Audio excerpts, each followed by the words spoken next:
A descida do nível das águas, provocado pelo despejo da ensecadeira da barragem, pôs a descoberto uma imensa área não explorada nos 17 km que constituem o vale a inundar pela futura Albufeira.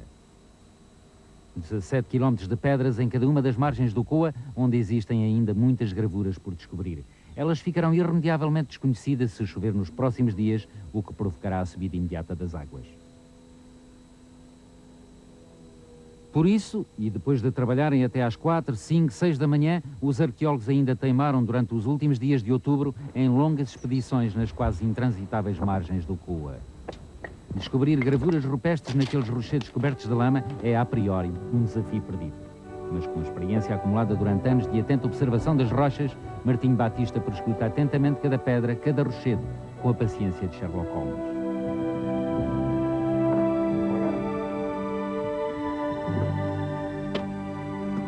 O lodo que tudo cobre é o grande adversário dos arqueólogos. Só com muita mestria e um apurado golpe de vista se consegue perceber que na simples face de cada rocha, muitas vezes degradada e coberta de lama, existem autênticos tesouros da arte pré-histórica.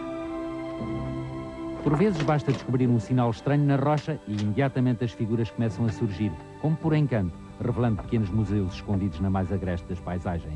Aquele lá em cima. Olha aqui um aqui. Sim. É isso mesmo, Manal. Estás cá, olha aqui o cavalo, olha para ele. Olha que maravilha. Olha aqui que maravilha. É isso. Está aqui, pá. Um veado. Está muito sujo. Se vocês tiverem um bocadinho de água, só uma coisinha pequena, a gente mete aqui assim um bocadinho de água. As gravuras são tão finas e delicadas que a câmara de vídeo não as consegue captar. Só nos esboços dos arqueólogos elas tomam finalmente forma. Trata-se de cabeças de veado, possivelmente do período sulustrense, do final do Paleolítico Superior, que impressionam pelo seu desenho realista, demonstrando um domínio invulgar da perspectiva. As patas são direitas como aquele veado lá de cima.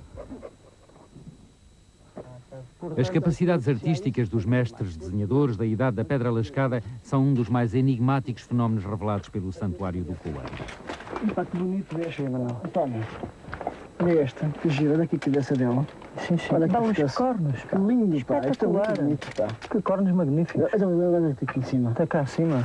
Ó. Olha que bonito, pá. Pá, isto é muito giro, pá. Esta rocha tem que ser toda tratadinha, pá. Val Figueira, assim se chama o sítio onde Martim Batista e a sua equipa fizeram mais estas descobertas, tornou-se agora outro dos locais fundamentais do Val do Coa. Já se ali conheciam alguns painéis paleolíticos, mas as novas descobertas aumentaram em muito o interesse científico de Val de Figueira. A mim parece-me possivelmente um cavalo. É um cavalo. É um cavalo, não é? Estão aí as patinhas, a barriga. Para os arqueólogos, cada nova descoberta significa mais um passo importante na tentativa de determinar com rigor a época em que foram feitas as gravuras. É a sua grande batalha, depois dos políticos terem defendido que a decisão de construir ou não a barragem estaria dependente das provas sobre a antiguidade do espólio paleolítico do Val. Os estudos encomendados pela EDP a Robert Betnarik, Alan Watchman, Ronald Dorn e Fred Phillips defendiam que as gravuras não teriam mais de 3.000 anos. Foi essa a conclusão a que chegou Alan Watchman, o cientista australiano que analisou, a pedido da EDP, alguns vestígios aqui, na Ribeira de Piscos, precisamente o local onde os arqueólogos tinham descoberto uma das gravuras mais significativas, os cavalinhos que se beijam.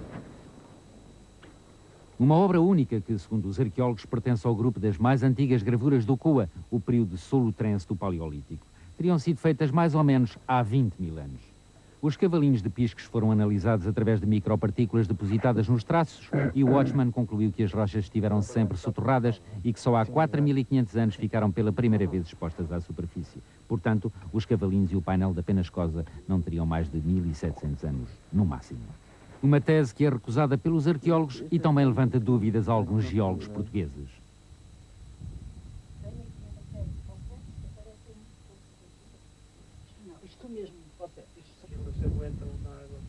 Todos os fenómenos geológicos se medem à escala de 1 milhão de anos. Portanto, do ponto de vista geológico, 10.000, 20.000, 100.000 são ninharias. Não conta. Portanto, este vale é um vale muito antigo.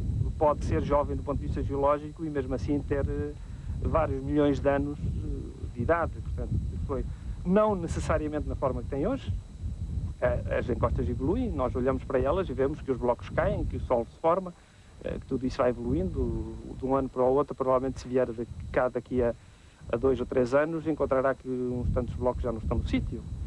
Esse é o processo normal de evolução das encostas. O vale em si, mais ou menos com a forma que tem hoje, pode ter centenas de milhares de anos, ou milhões de anos. Mas tem com certeza mais que 20 mil anos. Isso não tenho dúvidas disso. A antiguidade do vale prometia ser outra das polémicas do caso Foscoa. A EDP tem estudos encomendados. O professor Delgado Rodrigues, especialista do Laboratório Nacional de Engenharia Civil, foi um dos técnicos convidados a dar o seu parecer sobre as rochas da Canada do Inferno. Só apresentará as conclusões do seu relatório mais tarde e a quem de direito. No entanto, a reportagem esclareceu algo sobre esse estranho fenómeno de existirem no Coa gravuras tão bem preservadas e nítidas, inscritas numa rocha, o xisto, que é pouco resistente. O xisto em si não é uma rocha muito resistente, mas é uma rocha muito durável, bastante durável. É uma rocha que resiste bastante aos agentes de alteração química.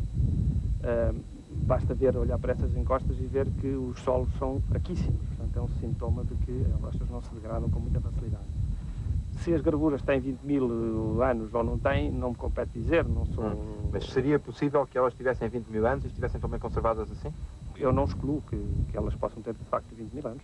Não tenho qualquer elemento que me permita dizer que não. Outra notável descoberta efetuada este ano no Coa é a do chamado Homem de Piscos.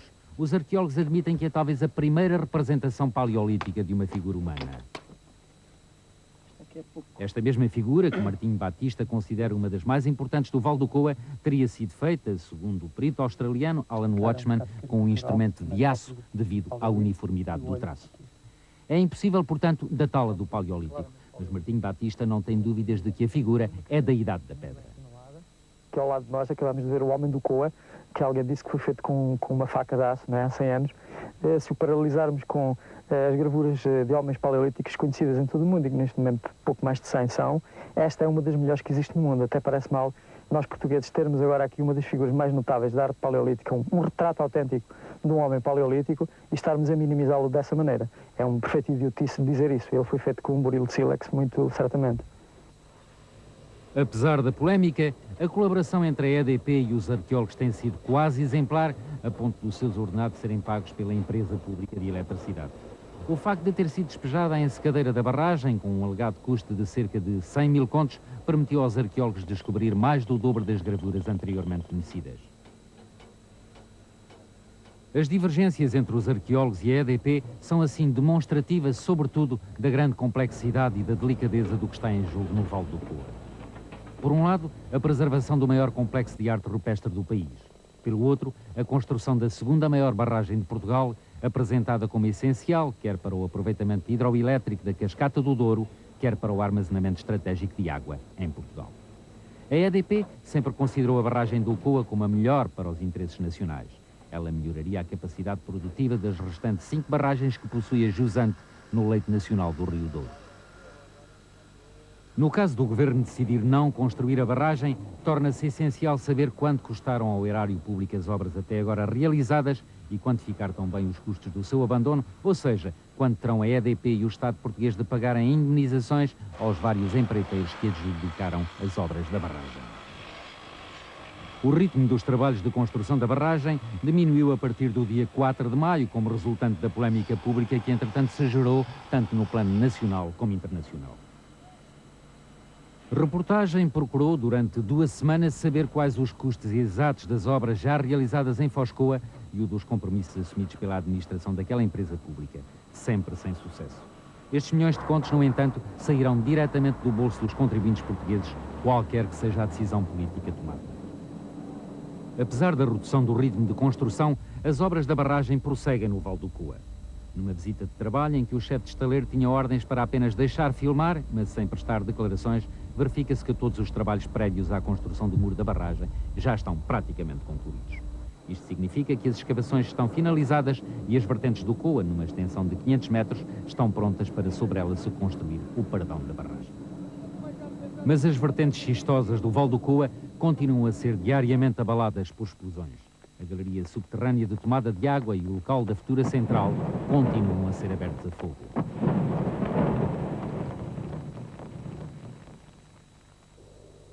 Se a barragem alguma vez vier a ser construída, será inundada a maior parte das terras de vinha das margens do rio Coa. Parte delas pertencem à Quinta da Erva Moira, considerada uma das melhores quintas de produção de vinho do Porto.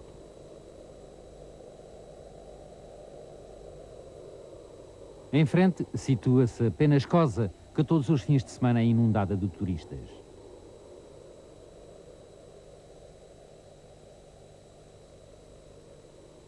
Cinco quilómetros de má estrada não impedem os inúmeros fãs das figuras de tentarem, por todos os meios, vislumbrar os traços imperceptíveis das gravuras nas rochas do vale.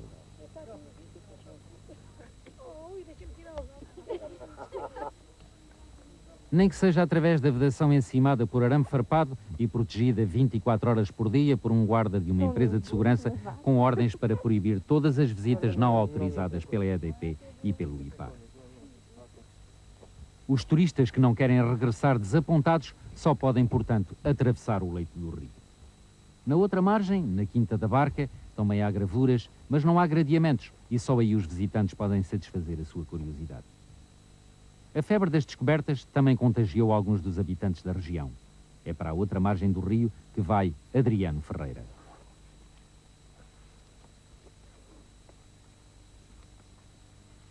Aos 45 anos de idade, este funcionário do registro predial trocou a pesca à carpa pela pesca das gravuras. É a ele que se deve parte significativa das descobertas da Penascosa e da Quinta da Barca. Eu estou convencido de que temos aqui a riqueza da nossa região. Que o que é que nós temos? Temos o vinho, portanto, que é de uma boa qualidade. Temos o azeite e temos a amêndoa. Não temos mais nada. Temos a barragem do Pocilho, que não nos dá nada. Portanto, e esta aqui, a do Coa, se for feita, também não nos vai trazer nada, só nos vai trazer moléstias. É doenças para as vinhas, enfim, uma infinidade de malefícios. As gravuras, não. A barragem, neste momento, dá qualquer coisa como 300 empregos, não é? Isso é um barreto, pá. Venha com cantigas, 300 empregos, não. Portanto, isso poderá ser na fase da construção. Depois da barragem construída, ficam 3 funcionários, que são os mesmos que estão a trabalhar no Pocinho. Portanto, não vai criar emprego nenhum em Foz Coa. É só na fase da construção é que dá alguns empregos. Portanto, não nos vai trazer nada. Tirando da fase da construção, só nos vai deixar aqui um monte de água estagnada. E as gravuras? E as gravuras podem criar muitos empregos, pá. É ver o que acontece nos outros países onde elas estão devidamente exploradas, a riqueza que trouxeram para essas regiões. Portanto, isso não é negativo, é muito positivo. Portanto, são postos de trabalho, é desenvolvimento para toda a região. Mas isso aqui, assim, por enquanto, há muita gente que vem ver as gravuras, mas isso ainda não sucede. Não, claro, isto ainda nem há um ano está esta polémica, portanto, levantada. Não estão criadas ainda infraestruturas absolutamente nenhumas. Portanto, isso vai demorar o seu tempo. Não há nenhuma varinha do condão que, pronto, e aparece tudo por milagre. Castelo Melhor é obrigatoriamente atravessada por toda a gente que toma a estrada para ver as gravuras de Penascosa. As gravuras paleolíticas não se apresentam, por enquanto, para a generalidade dos habitantes da aldeia, como um remédio milagroso contra a desertificação e o empobrecimento do concelho. É certo que a procissão de curiosos recorda o caminho de Fátima, mas, por enquanto, não se vende aqui nenhum santinho. De resto, as horas e os dias já não se medem agora ao ritmo do caminhar dos burros, nem ao da faca de descascar batatas. Esgotada a paciência para responder às mesmas perguntas, todos os dias renovadas sobre o caminho para as gravuras, o progresso, no entender dos habitantes da aldeia, passa pela construção da barragem, em vez da algazarra dos turistas. O ano passado, parece que o ano passado, pararam aqui 5 carreiras que vieram de lá. E estiveram aqui o pessoal da carreira veio para aqui, estiveram aqui a conversar connosco e tudo. 5 carreiras, um time. 5 carreiras. E, no entanto, um magro consolo para as bolsas que continuam vazias e para os rendimentos que continuam adiados. A gente tem vindo cá muita. Agora, bem, pelo menos no sábado. Sábados e domingos é é constante. Agora não sei que... Se fosse em Fátima, estavam fartos de vender santinhos. Isto é precisamente, que na Cova da Iria, é a mesma coisa, vá. O que é, quanto ao comércio, não tem evoluído assim muito. Não, porque sabe, é passagem, é rotina, é sempre a andar. Não é assim uma coisa por aí além. Que é, realmente a malta, pelo menos temos o prazer de ficar a terra conhecida. Quem é que conhecia Castelo melhor? Ninguém. Sempre a andar, mas apenas a algumas gravuras de distância, outros habitantes do concelho veem a situação de modo radicalmente diferente. Põe a mão que o porei a benção, diz o ditado, e a adega cooperativa de Foscoa pôs o copo inteiro. Ainda os arqueólogos não haviam concluído os seus decalques e já os diretores da cooperativa mandavam imprimir os rótulos milagrosos. Gravuras do Coa, paleolítico, rupestre, arte do Coa, e na forja está já o trunfo supremo destinado aos vinhos da reserva, o Vale Sagrado. De 4 empregados, a cooperativa saltou para 40, admitiu mais 600 sócios, num só ano vendeu tanto vinho quanto nos 10 anos anteriores e passou a ser a primeira empresa em volume de vendas do distrito da Guarda. E mais houvera. Um luso-americano, que viu a reportagem de Foscoa na RTP Internacional, encomendou de imediato a módica quantidade de 5 milhões de garrafas. As gravuras, em termos económicos e a médio prazo, vão trazer com certeza dividendos económicos, na minha perspectiva, muito superiores à construção da própria barragem. Porque se não reparem, se as gravuras se mantiverem e se elas forem de facto preservadas, onde elas estão, eventualmente, quer dizer, isso pode levar à construção, sei lá, de um ecomuseu e, inclusive, até um polo universitário de pós-graduação ou uma coisa muito semelhante. Portanto, e isso vai trazer, com certeza, vai trazer muita população a Foscoa e vai trazer muitos dividendos económicos a Foscoa. Mais do que propriamente dito a barragem, porque, enfim, a barragem é uma construção que se faz em 3, 4, 5 anos, no máximo, e que depois deixa de trazer gente a um concelho que está a ser desertificado e que está desertificado, como tantos outros no país, não é? O presidente da Câmara de Foscoa quer para a sua terra a medalha e o reverso, ou seja, em linguagem moderna, o totoloto e o jackpot. As gravuras sim, mas a barragem também, ou se preferir, a barragem sim, mas as gravuras também. O sonho que manda a vida, como diz o poeta. Porque esta é uma oportunidade extraordinária para o concelho de Foscoa, é uma oportunidade extraordinária para a região onde estamos inseridos e se de facto, como eu disse, foi quase que uma bênção do céu que nos caiu, vamos tentar tirar o máximo partido de toda esta problemática. Agora recomeçou a chover e isso vai inevitavelmente dificultar a prospecção arqueológica. Ao lado, em Ciega Verde, no vizinho Rio Águeda, o governo socialista de Filipe González não construiu a barragem, mas também não fez o parque arqueológico. Ao lado, as gravuras continuam ao abandono.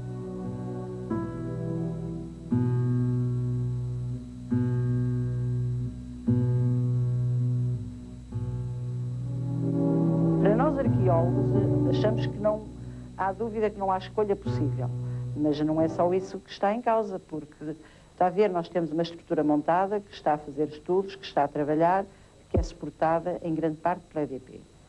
Nós não podemos sair, havendo, portanto, a decisão pelas gravuras, não podemos ficar sem apoio. É preciso montar outra estrutura que, no caso de não haver barragem, substitua imediatamente a que está a trabalhar.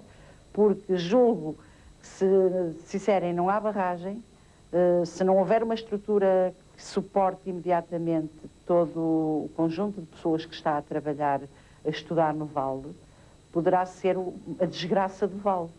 Não se pode abandonar, porque dizer não se faz a barragem e não há parque, acontece como em Ciega Verde, mas simplesmente em Ciega Verde não tinham começado a construção da barragem. Mas realmente, pelo património, achou-se por bem não fazer a barragem, mas também não se fez o parque e está ao abandono.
A única coisa que não levanta dúvidas em todo este processo de Fosco é a manifesta insuficiência dos estudos preliminares sobre o impacto ambiental. Tivessem esses estudos sido feitos com seriedade e não se estaria hoje perante o dilema de destruir gravuras pré-históricas ou esbanjar milhões de contos do erário público. O dinheiro dos impostos não é dinheiro anónimo, convém não esquecê-lo, ele é o resultado do esforço dos homens.